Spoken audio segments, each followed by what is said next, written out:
File your pending GST returns before 3-year window closes. Finance act 2023లో మనకి GST యాక్ట్లో ఒక అమెండ్మెంట్ వచ్చింది. ఆ అమెండ్మెంట్ ద్వారా ఏంటంటే, ఒకవేళ కనుక కొన్ని రకాలైనటువంటి జిఎస్టీ రిటర్న్స్కి వాటి యొక్క డ్యూ డేట్ నుంచి 3 ఇయర్స్ కనుక ఎక్స్పైర్ అయిపోతే, ఆ ఎక్స్పైర్ అయిపోయిన దగ్గర నుంచి 3 ఇయర్స్ ఎక్స్పైర్ అయిపోయిన దగ్గర నుంచి ఆ యొక్క పాత రిటర్న్ అనేది ఫైల్ చేయడానికి అవకాశం ఉండదు అని చట్టంలో మార్పు చేయడం జరిగింది. ఇది ఎప్పటి నుంచి అమల్లోకి వచ్చింది? 1 అక్టోబర్ 2023 నుంచి యాక్ట్లో అమల్లోకి వచ్చింది. కానీ జిఎస్టీ పోర్టల్లో ఎప్పటి నుంచి అమలు చేయబోతున్నారు అంటే, ఇది జూలై 2025 నుంచి అమలు చేయబోతున్నారు. అసలు ఏమేమి రిటర్న్స్కి ఈ టైం బారింగ్ అనేది ఉంటుంది? కొన్ని రకాలైనటువంటి అవుట్వర్డ్ సప్లై రిటర్న్స్, కొన్ని రకాలైనటువంటి పేమెంట్ రిటర్న్స్, యాన్యువల్ రిటర్న్స్, అలాగే టీడీఎస్, టీసీఎస్ రిటర్న్స్. చట్టంలో ఈ మార్పు అనేది మనకి ఫైనాన్స్ యాక్ట్ 2023 ద్వారా 1 అక్టోబర్ 2023 నుంచి అమల్లోకి వచ్చింది. 1 అక్టోబర్ 2023న నోటిఫికేషన్ నెంబర్ 28/2023 అనేటువంటి నోటిఫికేషన్ జారీ చేయడం జరిగింది. అక్టోబర్ 2024లో జిఎస్టిఎన్ వాళ్ళు ఒక అడ్వైజరీ ఇచ్చారు. ఇలా మేము ఆప్ చేయబోతున్నాము, కాలపరిమితి 3 ఏళ్ళు దాటిపోయినటువంటి రిటర్న్స్ మేము ఫైల్ చేయనివ్వము పోర్టల్ ద్వారా అని వాళ్ళు ఒక అడ్వైజరీ 2024 అక్టోబర్లోనే ఇవ్వటం జరిగింది. ఇప్పుడు ఈ జిఎస్టిఎన్ పోర్టల్లో ఇది జూలై 2025 నుంచి అమలు చేయబోతున్నారు. అసలు ఏమి రిటర్న్స్? ఫర్ ఎగ్జాంపుల్, మీరు ఆగస్టు 1, 2025 నుంచి మీరు జిఎస్టీ పోర్టల్లోకి వెళ్ళి, నేను 2022 జూన్ కానీ అంతకు ముందు నెలల తాలూకు జిఎస్టీఆర్ 1 కానీ ఇఫ్ కానీ దాఖలు చేస్తానంటే ఆ యొక్క జిఎస్టిఎన్ సిస్టమ్ యాక్సెప్ట్ చేయదు ఆ రిటర్న్ని.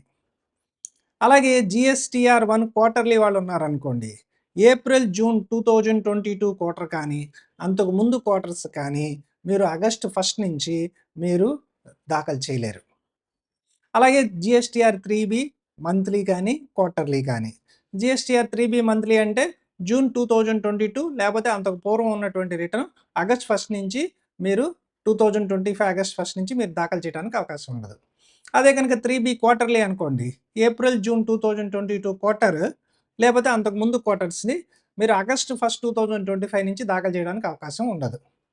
జిఎస్టీఆర్ 4 అంటే కాంపోజిషన్ డీలర్ యాన్యువల్ రిటర్న్ ఉంటుంది కదా, అది మీరు 2021-22 లేకపోతే అంతకు పూర్వం ఉన్నటువంటి రిటర్న్స్ ఆగస్ట్ 1 నుంచి 2025 నుంచి మీరు దాఖలు చేయడానికి అవకాశం ఉండదు.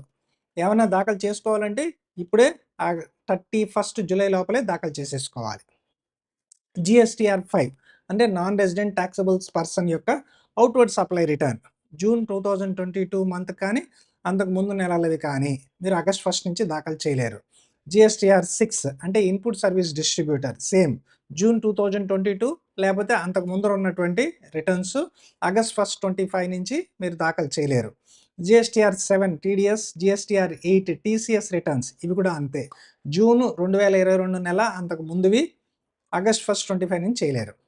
మనకి యాన్యువల్ రిటర్న్ 9 జిఎస్టీఆర్ 9 9సి ఫైనాన్షియల్ ఇయర్ 2021 లేకపోతే అంతకుముందు ఫైనాన్స్ ఇయర్స్ యొక్క 9 కానీ 9సి కానీ ఆగస్ట్ 1, 2025 నుంచి మీరు దాఖలు చేయడానికి అవకాశం ఉండదు. రైట్? అయితే ఇప్పుడు ట్యాక్స్ పేయర్ ఏం చేయాలి? ఇప్పుడు ట్యాక్స్ పేయర్ ఏం చేయాలి అంటే, ఈ పూర్వపు రిటర్న్స్ ఇవి ఏమన్నా పెండింగ్లో ఉన్నాయా దాఖలు చేయాల్సినవి అనేది వాళ్ళు చూసుకొని చెక్ చేసుకొని, ఒకవేళ 3 ఇయర్స్ కాలపరిమితి తీరిపోయే మాట అయితే అర్జెంటుగా జూలై 31 లోపల ఈ రిటర్న్స్ దాఖలు చేసేసుకుంటే మంచిది. ఒకవేళ కనుక ఏ ట్యాక్స్ కన్సల్టెంట్ సహాయం కావాలి అని అనుకున్న పక్షంలో మీరు ఖచ్చితంగా ట్యాక్స్ కన్సల్టెంట్స్ని సంప్రదించవచ్చు. ఒకవేళ కనుక కాలపరిమితి తీరిపోయి రేపొద్దున ఆగస్టు 1 నుంచి 3 ఏళ్ళు దాటిపోయిన రిటర్ను ఒకవేళ పోర్టల్ యాక్సెప్ట్ చేయకపోతే ఏం జరుగుతుంది? ఏం జరుగుతుందంటే మీరు నాన్ కంప్లయన్స్ వాళ్ళు అయిపోతారు. ఎవరైతే ఈ పెండింగ్ రిటర్న్స్ దాఖలు చేసి జిఎస్టీ పోర్టల్ యాక్సెప్ట్ చేయట్లేదో వాళ్ళు నాన్ కంప్లై చేసిన వాళ్ళు అవుతారు. ఆటోమేటిక్గా ఏమవుతుందంటే లీగల్ రిపర్కషన్స్ మొదలవుతాయి. అంటే మీకు ట్యాక్స్ కట్టాల్సి వస్తుంది, తర్వాత వడ్డీలు కట్టాల్సి వస్తుంది, తర్వాత పెనాల్టీలు కట్టాల్సి వస్తుంది, ఇంకా వేరియస్ లీగల్ కంప్లైన్సెస్ రావడానికి లేకపోతే లీగల్ ఛాలెంజెస్ రావడానికి అవకాశం ఉంటుంది.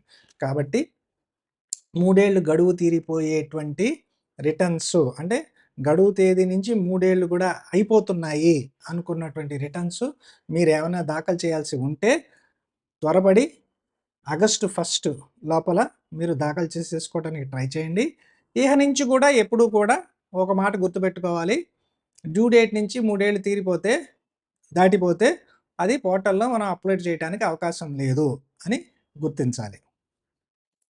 Thanks for watching. జై హింద్, జై భారత్.